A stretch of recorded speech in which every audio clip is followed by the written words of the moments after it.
하나님 말씀은 마태복음 7장 1절에서 5절까지 말씀입니다. 비판을 받지 아니하려거든 비판하지 말라. 너희가 비판하는 그 비판으로 너희가 비판을 받을 것이요 너희가 헤아리는 그 헤아림으로 너희가 헤아림을 받을 것이니라. 어찌하여 형제의 눈 속에 있는 티는 보고 내 눈 속에 있는 들보는 깨닫지 못하느냐. 보라, 내 눈 속에 들보가 있는데 어찌하여 형제에게 말하기를 나로 내 눈 속에 있는 티를 빼게 하라 하겠느냐. 외식하는 자여, 먼저 내 눈 속에서 들보를 빼어라. 그 후에야 밝히 보고 형제의 눈 속에서 티를 빼리라. 아멘. 지금 마태복음을 계속해서 말씀을 드리고 있는데요. 마태복음 다 끝나려면 되게 오래 걸릴 것 같아요. 원래 그냥 쑥쑥 하고 넘어가려고 했는데 그래도 부분을 설명하면서 설교하면서 앞에 구약과 신약을 다 오르면서 할 거니까요. 마태복음 언제 끝나요? 하지 마시고요. 그냥 마태복음이 성경 전체가 성경 66권으로 되어 있잖아요. 그러면 66권이 그냥 한 권이고요. 그 한 권이 또 각 권에 속해 있고 또 각 절 안에 성경 전체가 들어가 있어요. 그래서 어차피 같은 내용을 얘기하는 거니까요. 우리가 성경을 읽을 때 제가 강해라고 하는데 그냥 그 순서대로 말씀을 증거하잖아요. 솔직히 얘기해서 주제 설교하는 게 훨씬 편해요. 왜냐면 하다 보면 저도 모르는 거 나오고 그렇잖아요. 그게 해석 앞뒤 이거 문맥 맞추기도 힘들 때가 있고.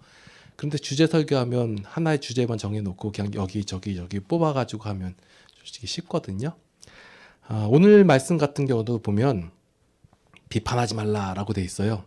가장 쉽게 설교하는 것은 뭐냐면 왜 비판을 하십니까? 비판하지 마십시오 하면 끝나요. 네.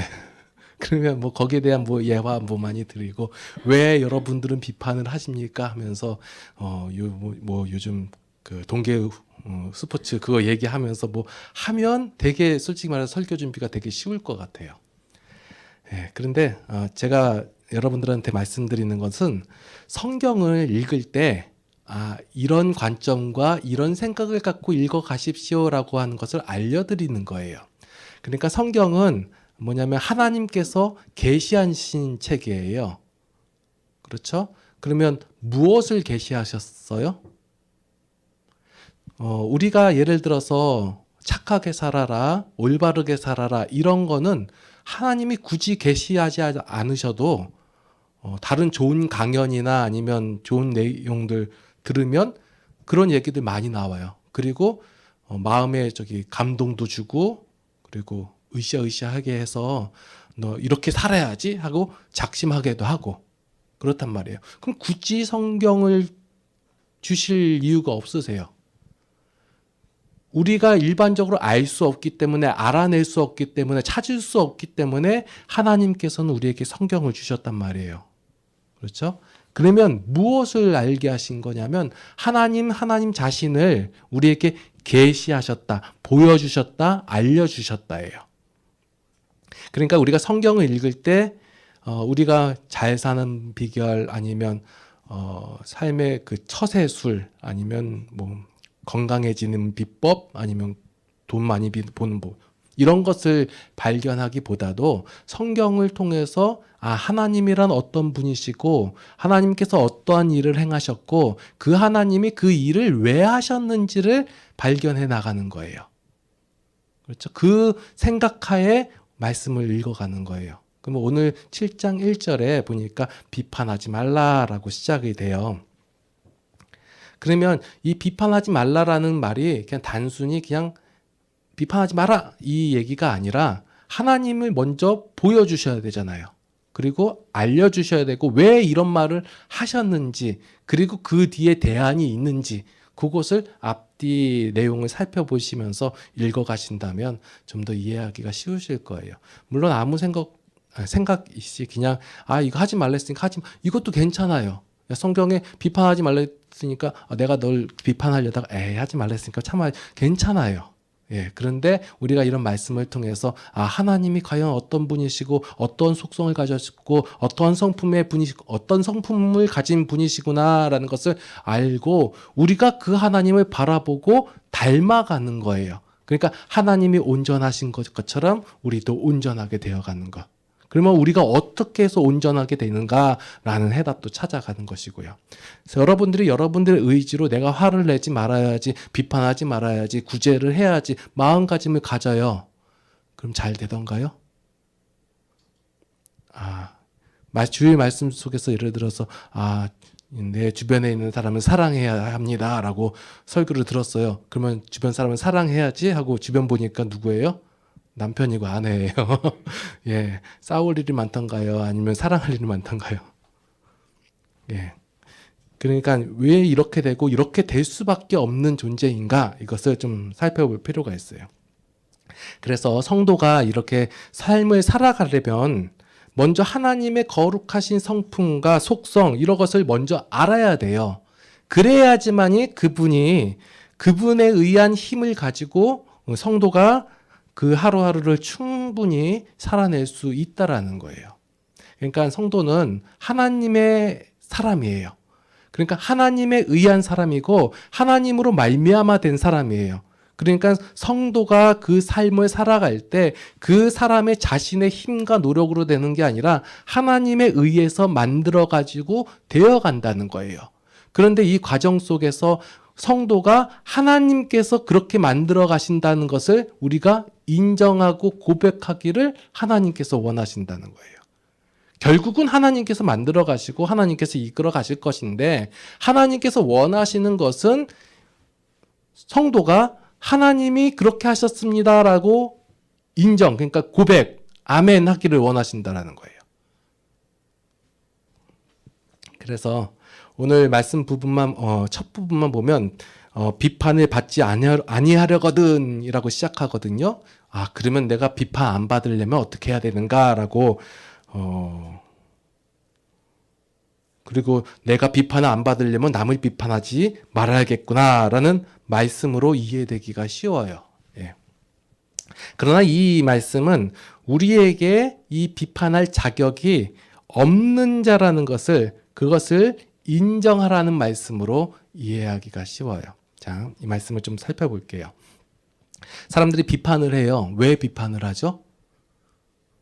옳고 그름 얘기하는 거예요. 누가 봐도 쟤 잘못했어요. 예, 요 마음 가운데서는 뭐가 숨겨져 있냐면 나는 쟤보다 낫다 이거예요. 어떻게 저렇게 나쁜 짓을 해? 하고 나는 안 그럴 것이야. 나는 저런 일을 한 적이 없어. 이거예요. 이렇게 행동한 사람들이 누가 있었냐면 앞장에서 보니까 바리새인들이 그렇게 행동을 했어요. 자, 바리새인들의 바리새인과 서기관들의 기도가 있어요. 그게 누가복음 18장에서 나오거든요. 한번 살펴볼게요. 누가복음 18장에 보니까 9절부터 한번 볼게요. 또 자기를 의롭다고 믿고 다른 사람을 멸시하는 자들에게 이 비유로 말씀하시되 두 사람이 기도하러 성전에 올라가니 하나는 바리새인이요 하나는 세리라. 바리새인은 서서 따로 기도하여 이르되 하나님이여 나는 다른 사람들 곧 토색, 불의, 간음을 하는 자들과 같지 아니하고 이 세리와도 같지 아니함을 감사하나이다. 나는 일에 2번씩 금식하고 또 소득의 11조를 드리나이다 하고 세리는 멀리 서서 그 뒤에 쭉 나와요. 대놓고 비판은 안 했어요. 하지만 지금 비판을 하고 있는 거예요. 나는 저들과 다릅니다. 저들은 지금 악을 행하고 있습니다. 저 악을 행하는 자들과 저는 다릅니다. 그러니까 저 사람들은 심판받아 마땅한 것이고 나는 의롭다함을 인정받는 것이 당연한 것입니다. 라고 얘기하는데 이게 보니까 예수님께서 뭐라고 말씀해요? 외식하는 자들아 라고 얘기하는 거예요. 자, 오늘 본문 말씀에서 보니까 7장 5절에 보니까 외식하는 자여 라고 나오는 거예요. 앞에서 비판하는 자가 결국은 외식하는 자로 연결이 되는 거예요. 그러니까 사람에게 보이려고 행하는 그 바리새인들의 그 행함을 그러니까 바리새인들은 사람에게 지금 보이려고 행함을 해요. 그런데 그것조차도 못하는 사람들을 지금 비판하고 있는 거예요. 자, 옳고 그름으로 따지면 맞아야 틀려요. 맞는 얘기하는 거예요, 지금. 보니까 율법에 본 내용대로 율법대로 바리새인들은 지금 행하고 있고 지금 세리로 대표되어 있는데 일반 사람들은 그렇게 못하고 있어요. 율법을 지키지 못하는 자예요. 율법을 못 지키는 자들은 하나님을 멸시하는 자들이라고 볼 수 있는 거예요. 그러니까 너희들은 심판받을 자이고 악을 행하는 자들이고, 그러니까 너는 비판받아도 마땅한 자들이다 라고 얘기하는 거예요. 이 바리새인들의 이 의중 속에서는 뭐냐면 남을 비판함으로 말미암아 자신은 의롭다라는 것을 드러내어서 이것을 인정받기를 원한다는 거예요. 계속해서 6장과 5장, 6장, 7장 이어지는 말씀이죠. 그러니까 바리새인들이 왜 의를 인정받기를 원했다고요? 의라고 인정을 받아야, 그래야지 천국 가니까요. 하나님의 사람으로 인정받아야 해요. 그걸 하나님께 인정받아야 되는데 하나님께 인정받기는 어려우니까 누구한테 인정을 받아요? 사람에게 인정을 받는 거예요. 그래서 사람에게 보이려고 행동을 하는 거예요. 그 행동 중에 하나가 오늘 비판을 하는 행동이에요. 자, 사람들은 많이 얘기하기를 옳고 그름을 많이 얘기해요. 네가 옳으냐 그르냐, 이게 맞냐 틀리냐, 봐라 저 사람은 저렇게 행동했지 않았냐, 저게 옳은 행동이냐, 누가 봐도 그른 행동 아니냐, 이걸 많이 얘기해요. 그런데 성경을 읽다 보고 하나님을 대하다 보면 하나님이 옳고 그름으로 우리를 대하지 않으세요. 이것을 하나님의 공의라고 얘기해요. 하나님께서 만약에 공의를 우리에게 대하시잖아요. 그러면 누가 의롭고 누가 옳고 누가 글러요? 다 그른 거예요. 다 그른 자들에게 너희들은 다 그르니까 아니니까 다 멸망 이래 버리면 안 되잖아요. 그래서 그 공의는 하나님 자신에게 적용하시고 우리에게는 뭐만 대하시냐면 사랑으로만 대하시는 거예요. 그래서 우리는 우리 가운데서 못난 사람, 잘난 사람 이렇게 구분하고 옳은 자, 그른 자 이렇게 구분하는데 하나님은 우리를 모두 다 그른 자이기 때문에, 우리가 모두 그른 자이기 때문에 다 옳은 자로 여겨주신다는 거예요. 그게 하나님께서 우리를 의롭다 하신다는 거예요. 그러니까 우리가 무슨 행함이나 어떤 것에 대해서 자, 옳다, 그르다 이것을 굉장히 많이 얘기하거든요. 신앙인들도 마찬가지예요. 신앙에 대해서 당신은 옳습니다, 그릅니다. 그 OX 많이 얘기해요. 예전에 어떤 친구들 보니까 하나님 말씀 해석하는 거에서 이럴 수도 있고 저럴 수도 있잖아요. 그런데 어떤 목사님이 이렇게 해석하고 설교를 해요. 물론 내용상 살펴보고 어떤 그 의도상으로 살펴보면 그 목사님이 잘못 얘기하는 거 맞아요. 그래서 그 사람들이 얘기하기를 목사님이 틀렸습니다, 이거 잘못됐습니다, 이렇게 얘기하는 거예요. 옳고 그름으로 따지면 뭐가 맞아요? 그 사람이 맞는 거예요. 목사님이 틀린 거예요. 그런데 신앙은 하나님이 우리에게 대하시는 방법은 네가 옳으냐 그르냐 이렇게 안 가세요. 우리가 저지르는 실수 중에 하나가 뭐냐면 나는 옳고 저는 그르다예요. 이 생각 가운데서는 우리가 죄인이다라는 생각이 없어요. 죄인이다라는 생각이 없으니까 나는 그래도 저 사람만큼 안 행했다, 나는 저 사람만큼 행하지 않았다, 이것이 나의 정당함으로 드러난다, 이 얘기예요. 그러나 하나님 앞에는 모두가 다 죄인이에요. 저 사람이 저렇게 행동한 건 저 사람이 그렇게 행동할 수밖에 없는 상황이 있었고 그런 기회가 되었고 그럴 힘이 그에게 있었기 때문에 그렇다이지 그와 저는 나와 똑같다로 가야 돼요.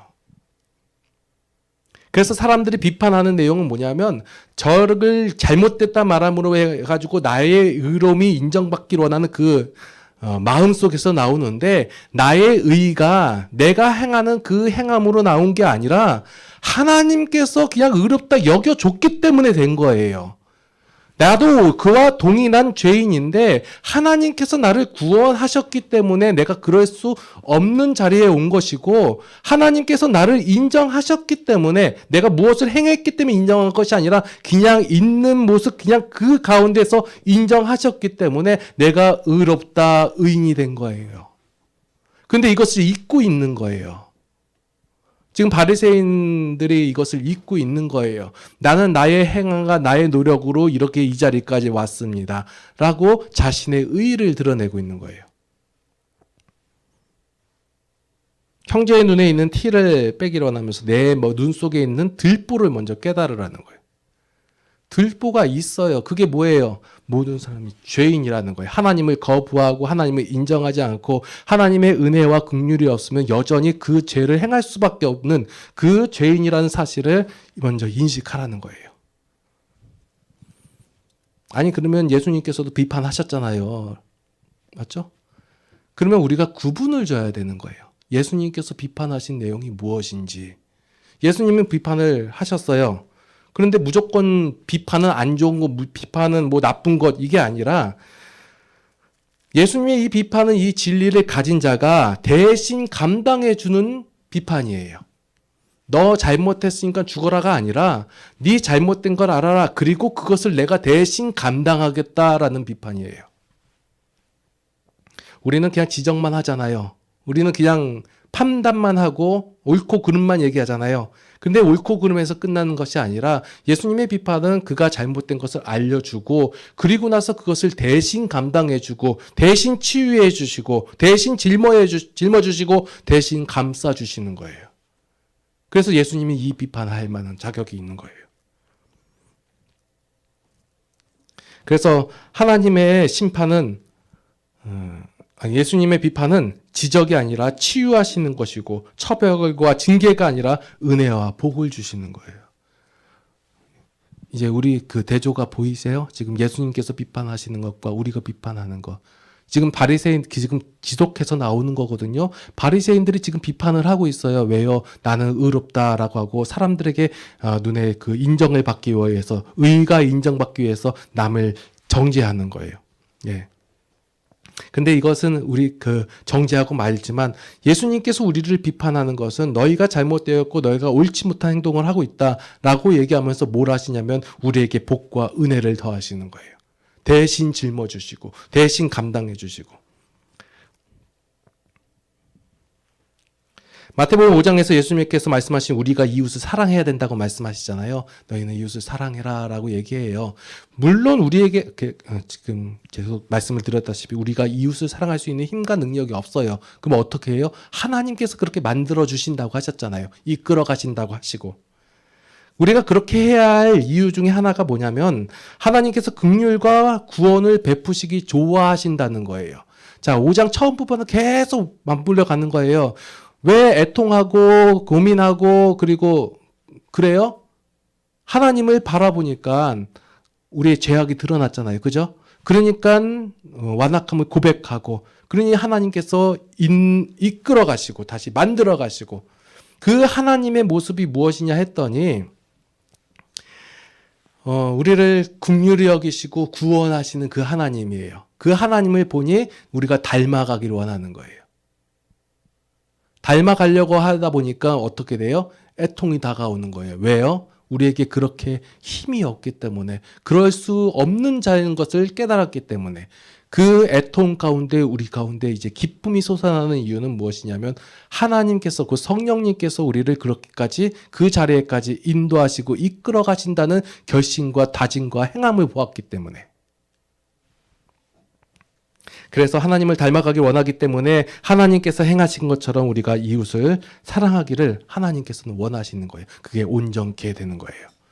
그리고 또 우리가 이웃을 사랑해야 되는 이유가 무엇이냐면 우리가 이웃을 정죄할 수 있는 자격이 안 되기 때문에 그래요. 예수님을 몰랐다면 우리가 구원을 받지 않았다면 나에게 하나님이 안 계셨다면 그 비판을 받고 있는 사람과 내가 무슨 차이가 있겠느냐 이거예요. 물론 잘못했다는 것을 옳다라고 얘기하는 건 아니에요. 무엇인가 잘못 행하고 있는 자를 봤을 때 그것이 잘못됐다가 잘했다가 아니에요. 먼저 우리의 처지를 보시라는 거예요. 내가 하나님이 나와 아무런 상관이 없었다면 저 비판받는 사람과 나하고 도대체 무슨 차이가 있고 무슨 다름이 있겠는가. 그래서 우리가 틈틈이 이것을 확인해야 돼요. 이 마음이 계속 들어요. 솔직히 말해서 누가 잘못하고 그러면 우리는 솔직히 말해서 그것을 감당하기보다는 뭐예요? 정죄하기 바빠요. 교회 안에서도 그러잖아요. 그죠? 예. 그런데 이것도 조금 구분은 줘야 돼요. 우리 여기서 지금 얘기는 내 형제에게 얘기하는 거예요. 형제는 믿는 사람을 얘기하는 거예요. 안 믿는 사람이 여러분에게 뭐 예를 들어서 잘못을 행했어요. 그럼 어떻게 해요? 잘못을 못하게 막아야죠. 철저하게 세상의 원리는 세상의 원리로 대하세요. 이것을 구분을 못 하시는 분들이 있더라고요. 예. 근데 제가 말씀드리는 건 하나님의 자녀 백성들에게 얘기하는 거예요. 지금. 예수님도 이거 마태복음을 지금 읽는 자들이 누구냐면 마태 공동체거든요. 하나님을 믿는 사람들에게 지금 말씀을 하시는 거예요. 예. 그래서 비판을 하지 말아라. 왜 비판하지만 안 되냐. 이 얘기를 예수님께서 말씀하고 계시는 거예요. 그래서 우리가 하나님을 만남으로 무엇을 얻었는지를 확인할 필요가 있어요.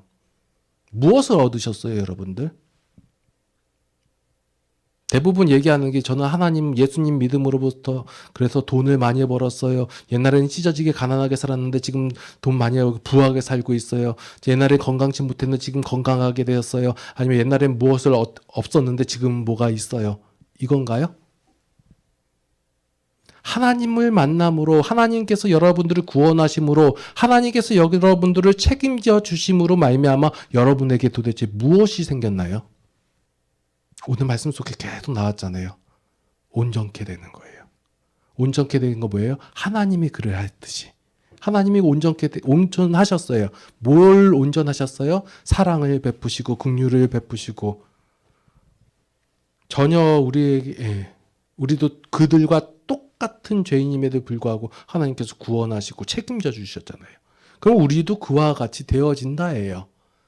하나님께서 자신이 온전하신 것처럼 우리도 온전하기를 원하시는 거예요. 그러면 우리가 그렇게 할 수 없는 자들인 걸 우리가 먼저 알아야 되는 것이 우선이에요. 우리가 그럴 자리에 없습니다라고 고백하게 되면 그 다음부터 뭐 하는 거예요? 자기 고백이 있은 후에 하나님께서 만들어 가시면 그 만들어진 것이 누가 하신 것이 드러나는 거예요? 하나님께서 하신 것이 드러나잖아요.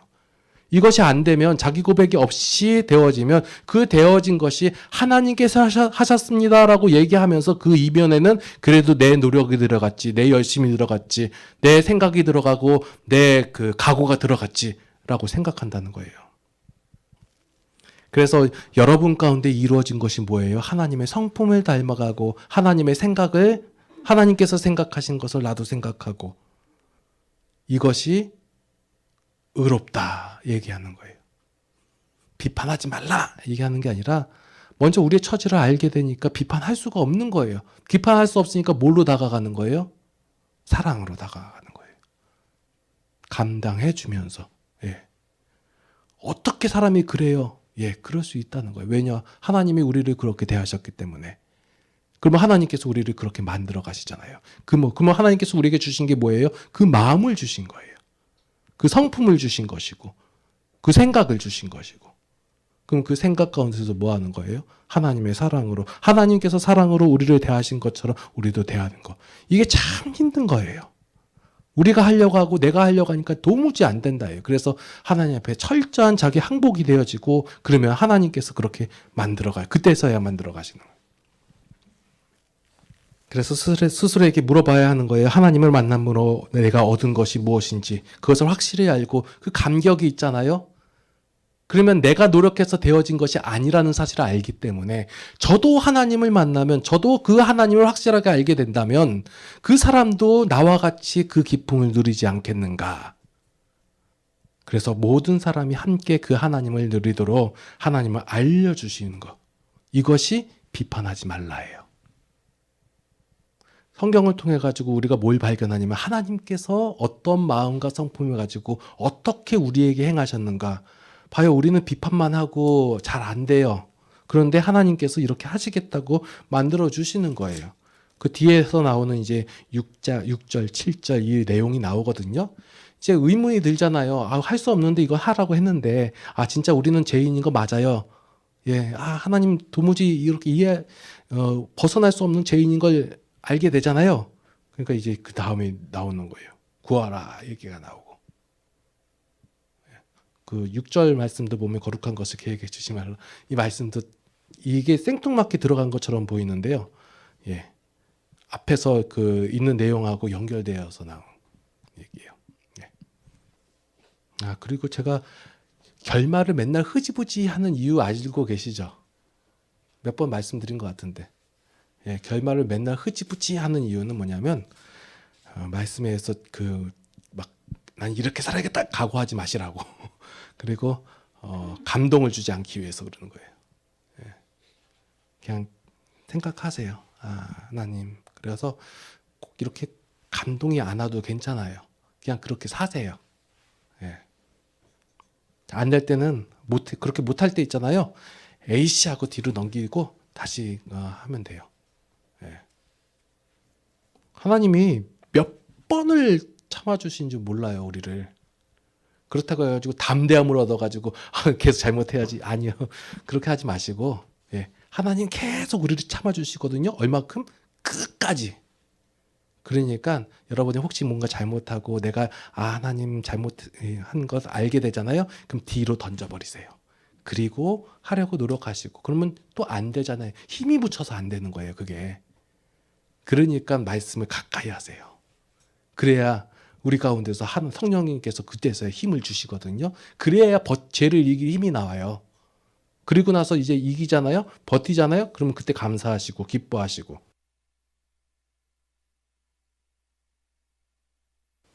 기도하시겠습니다. 하나님, 저희는 저희의 처지를 잘 몰랐습니다. 우리에게 조금이라도 잘못한 행위를 한 사람을 보면 너는 왜 이렇게 했냐? 너는 잘못되었다 하고 옳고 그름만 따졌습니다.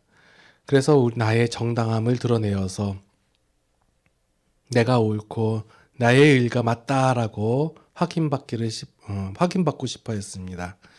그러나 하나님, 우리 모두가 하나님 앞에 죽을 수밖에 없는 죄인이었고 하나님의 은혜와 긍휼 없이는 살 수 없는 그러한 존재임을 고백합니다.